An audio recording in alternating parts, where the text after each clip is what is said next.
likes. All right. We'll wait for our recorder to come back. I'm ready. Yeah, I'm sorry, I had mine in my pocket and it seems I've lost it somewhere between Dyersburg and here.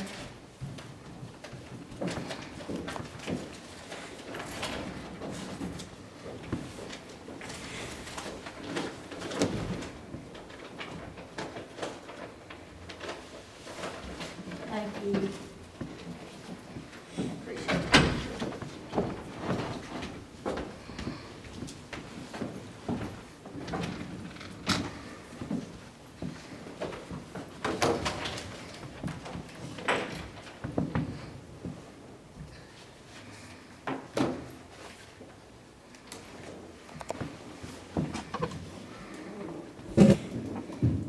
All right, I think we're ready to have our monthly Ripley Power Board meeting. I'll call it to order. It's a bit past 5 o'clock, so we'll start. Madam Clerk, could you call the roll? Alderman Austin. Here. Alderman Shipman. Here. Alderman Frazier. Here. Alderman Henry. Here. Alderman Long. Here. Alderman Thompson. Not present. And Mayor Fitch. Here. So we have a quorum and we're ready to roll. All right. Item number 3 is the September 8th, 2025 minute as printed and delivered in the agenda package. So moved. Look at those. Mr. Chipman makes a motion that those minutes be approved. Second. And Mr. Frazier seconds. Is there any discussion? If not, we'll vote. All in favor say aye. Aye. All opposed say no. You adopt. We have any public comments that have been provided? All right. I have no comments. Recognize the superintendent for what's going on with the power and light department. It's all good. I guess the couple of things I have is, the first item on the agenda was the potential purchase of the 4.45 acres next to the substation. As you can imagine, we really don't have anywhere else that we could expand that substation. And that substation is critical to the service on the industrial park in that area. So our proposal is that we agree to purchase from the city that property.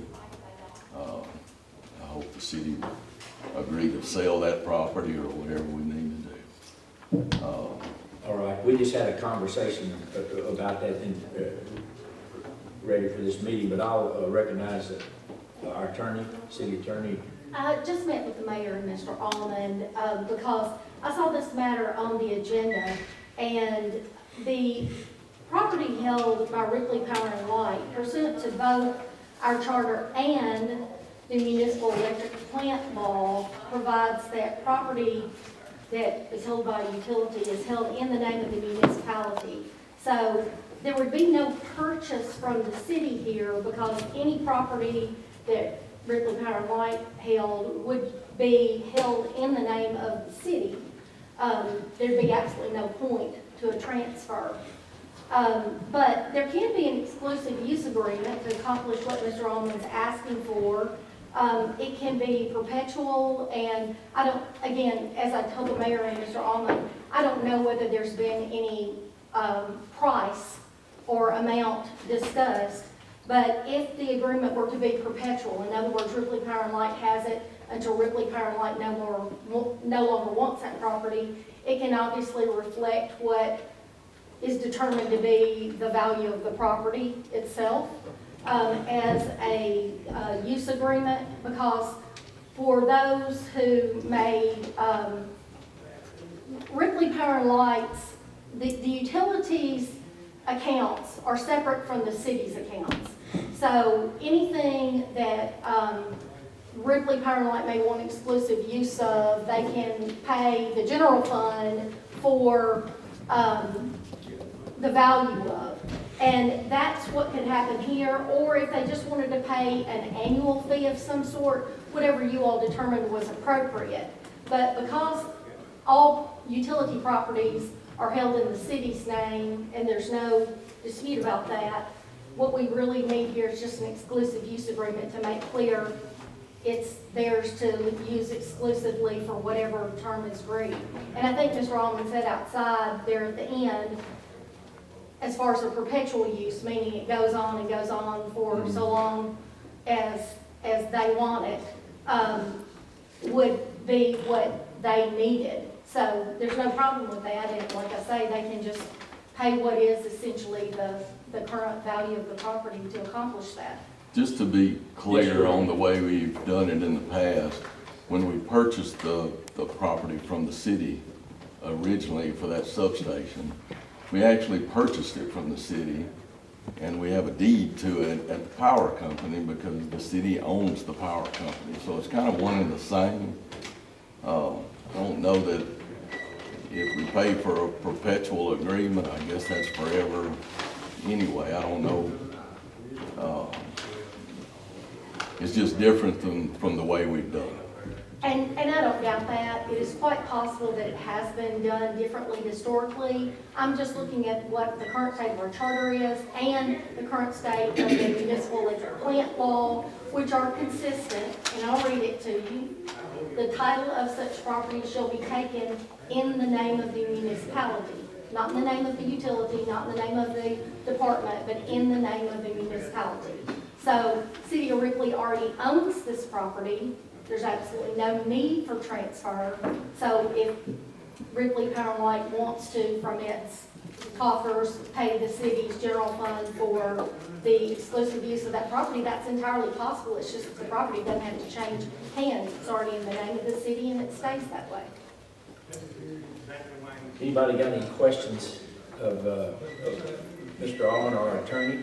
You said consider the purchase of the 4.45 acre lot of expansion that you wanted to purchase from the city. I mean, we're accustomed to doing that. We're accustomed when we buy property, Right. which we just bought some property not long ago from Dr. Crowder, where our line going to the Ripley substation on Webb Street is.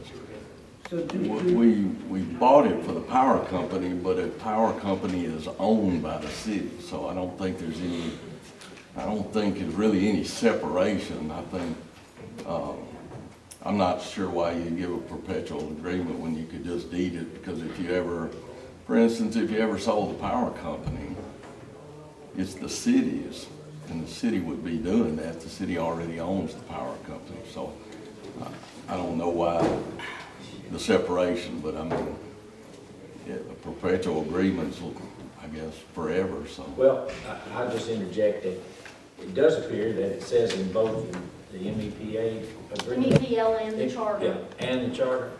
So I don't know that it's, you know. It's been that way. And I mean, I think that what Mr. Almond is suggesting is kind of the reverse of what I'm saying, or maybe not even the reverse, but he's saying the department is the city, so what's the problem with conveying the property to the department? It's because all property of the department is the city's, and the city already owns this. And because the law specifically says it shall be taken in the name of the municipality, not the department and not a utility. So a transfer would have no legal effect. There's no point to it, and it's contrary to the way the law reads to put it in the name of the department. So if what they want is exclusive use of it, I mean, I don't even understand the rationale for wanting to hold it in the name of the municipality when we acknowledge that it is a department of the city. So can he purchase it? No. And we really can't. So when they bought it from Crowder, it should have went into the city name, or? Yes, it should have gone into the city's name. It should have gone into City of Ripley, because that's what both the charter provides and that's what the MEPL provides. And that is How Title long is, 7, Chapter 52, Section 117C of the MEPL. how long has that been in there?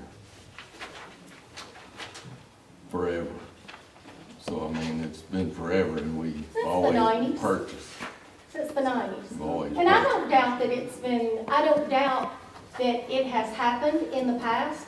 I'm just telling you all what the current state of the law is. I saw the item on the agenda, and I don't know that I've ever, it may have been me involved with a transfer in the past, depending on when that transfer happened. But I know in the recent past, there haven't been transfers from the city, so it just made me take a look at it and see whether we should be transferring property between the city and the city department, and the answer is no.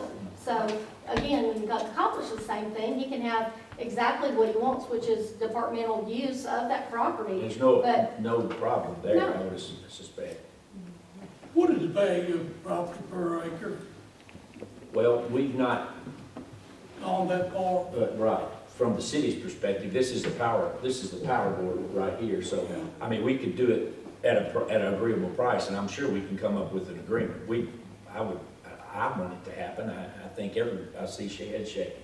But frankly, I think that, there might have been some in the past, but we just had, 2 court rulings that said that the power company is owned by the city, and that doesn't make any sense, because frankly, the power company is not a company in the legal sense of the word. It's not a corporation. It's not an entity which should hold title to property. That's right. And that's exactly what the MEPL says. It holds property in the name of the city, or it doesn't hold property. Property is held that's used for the department in the name of the city. So, I mean, there's nothing taking away from Ripley Power and Light here. Ripley Power and Light still gets exclusive use of the property, and there's just no need legally for a transfer of ownership.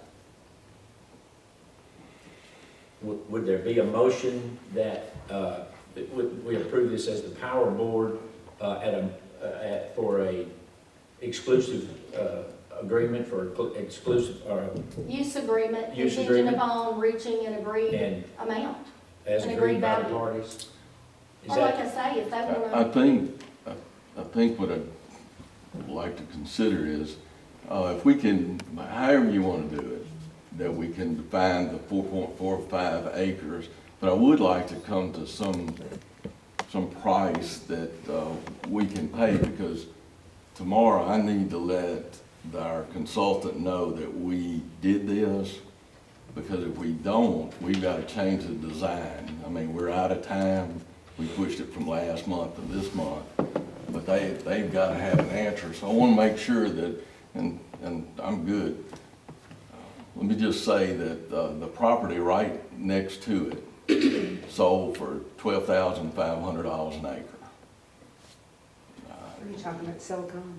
Yeah, Okay. and I think I think that's right. that's- No, I think that is correct. and the property next to it, 12,500. Silicon Ranch bought it for $7,000 or $8,000 an acre, so. well, I think we can agree on our price, and frankly, I would assume if we agree here, we agree at the board meeting, so we can just have a little discussion. The most recent price has been $12,500 an acre. And that is correct. So would there be a motion to entertain, we play $12,500 per acre based on 4.45 acres? I'll make that motion. Second.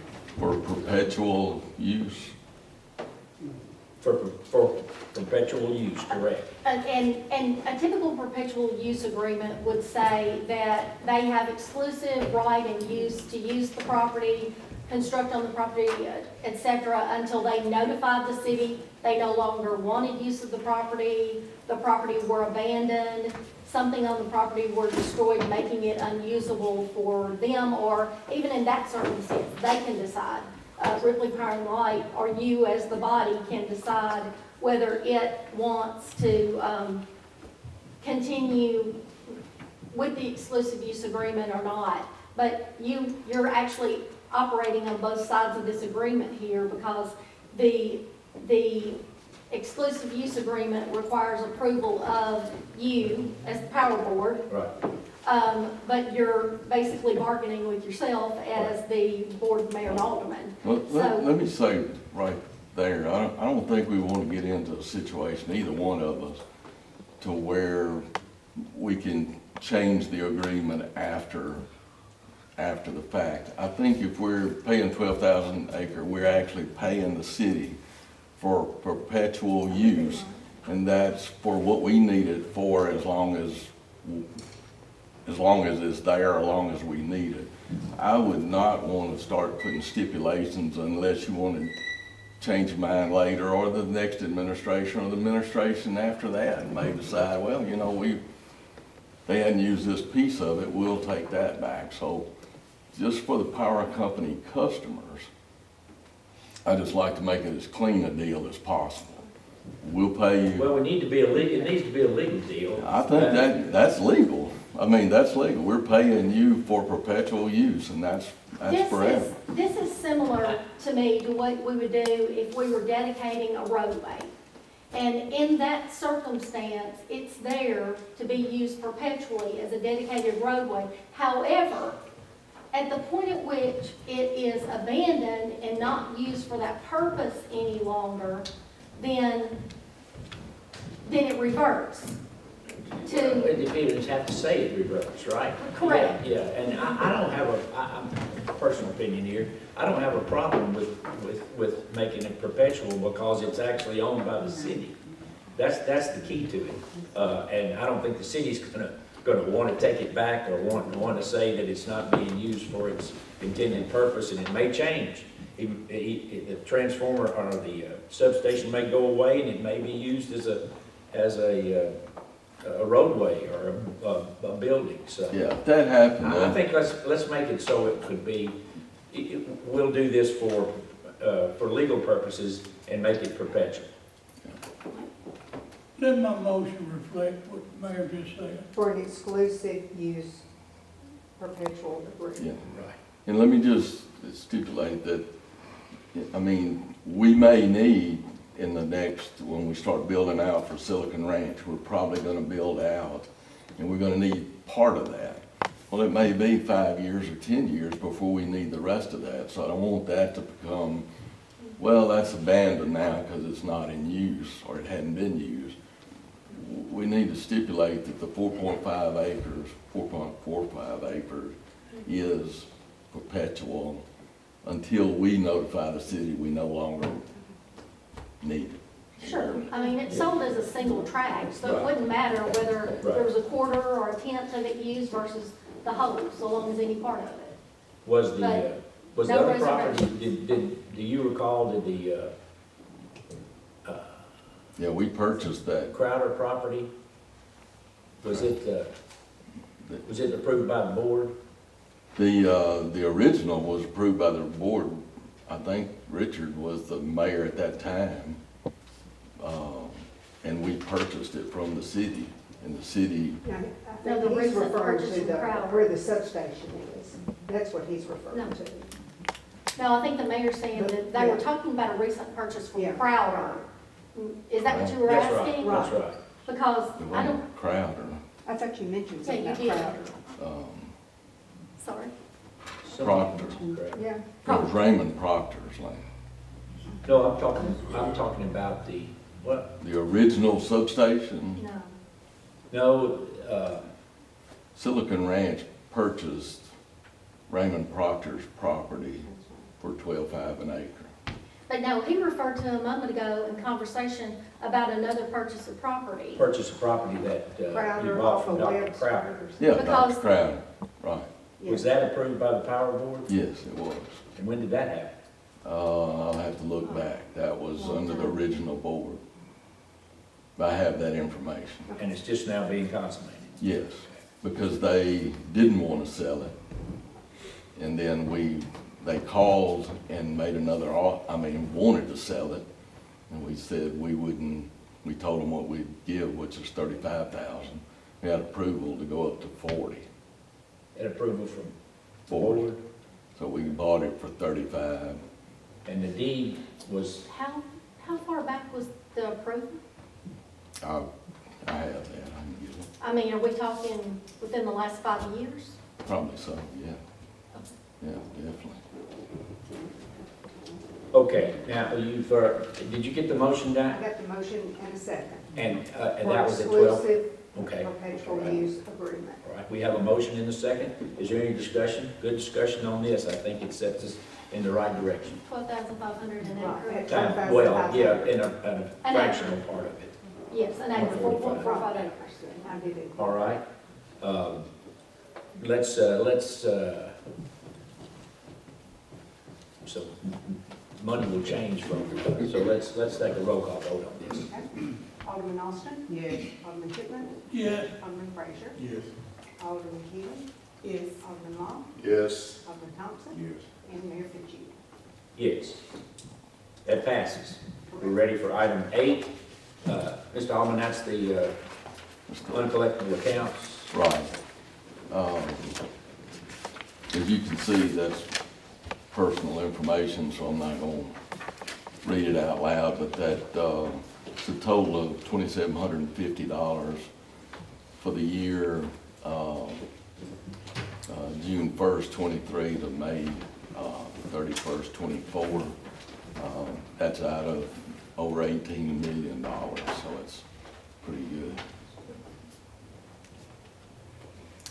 That is pretty good. But I need a motion and a second to move that to reserve to uncollectible.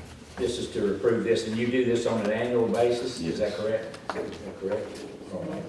You so move, Ms. Austin moves, and Mr. Thompson seconds. Is there any discussion? If not, we'll vote. All in favor say aye. All opposed say no. You adopt. Is there, and this is just a question off the top of my head, I think that there's payments, formerly food stamps, SNAP payments are going to come through at least at a portion, the pro rata part or half or something. If that happens, is there any particular program that you have or that could help out folks with, because this is pretty serious to our community. Yeah, I read something from TBA today. There were 3 options. I can't remember exactly what they were. Some of them had to do with if you had federal employees that were affected. One option was just following your regular policies. Generally, what we would do is just see what the need is. I mean, a lot of times, we can help out. We have programs that we can help out. I don't know that we can say that nobody has to pay their bill, because then it would be a huge effect. Right. So we have to basically go on need. We generally know the people who need the help. And right now, we have a program that we can help some of them. It just depends on how big that need gets. So are you wanting the answer to what can legally be done to assist? Well, I just eligible wondered if ratepayers? Power and Light had, I know they've got a program, I don't understand the ins and outs of it, but that pays when people can't, or gives them a deferment or like a periodic time until they get this straightened out. Would those be considerations that, We would, as we always do, as you can imagine, there are people who need help all the time. well, yeah, but this is a little different. This is gonna affect a lot of people. Yeah. And it may not be long. It may not be long. I hope it's not, and I don't think it will be. But like I say, as TBA says, there's gotta be a limit. You can't just say that nobody has to pay their bill, because then it really becomes an issue. Like I say, what our plans have been and what we've discussed is assess the need as they come in. If it gets to be that there is a greater need than we think or that we can handle. Well, why don't we what about something like this? If it shows up that people are not receiving their SNAP payments, that your office would undertake a particular plan to assist those that you can? Would that be good? I think we would. You all right with that? Well, we've never had the SNAP payments to stop. They're not a lot, but they're critical for folks. Right. And hopefully it won't. Maybe they're, but is that agreement, is that all right with everybody? Okay. With that Yeah, assurance? my point is, we're gonna work with the customers anyway. What we don't wanna do is get them into a situation where all of a sudden SNAP payments come back and all of a sudden they got bills that they'll never be able to get a handle on. It's, you know, I mean, I guess it is for this board to say, but I'm not really talking about not letting folks pay, but just giving them a break or a couple of weeks extra or a month extra or something like that, because we need to be concerned about that. Okay, thank you for that assurance. All right, and then number 9 is the consideration of employee 2% Christmas bonus. Right. Is that what That's you've been what doing we- in the past? We've done for the 50 years I've been there. All right, Make a motion. Second. all right. Ms. Keeley moves and Mr. Long seconds. Is there any discussion on that? If not, we'll vote by roll call because of some funding involved.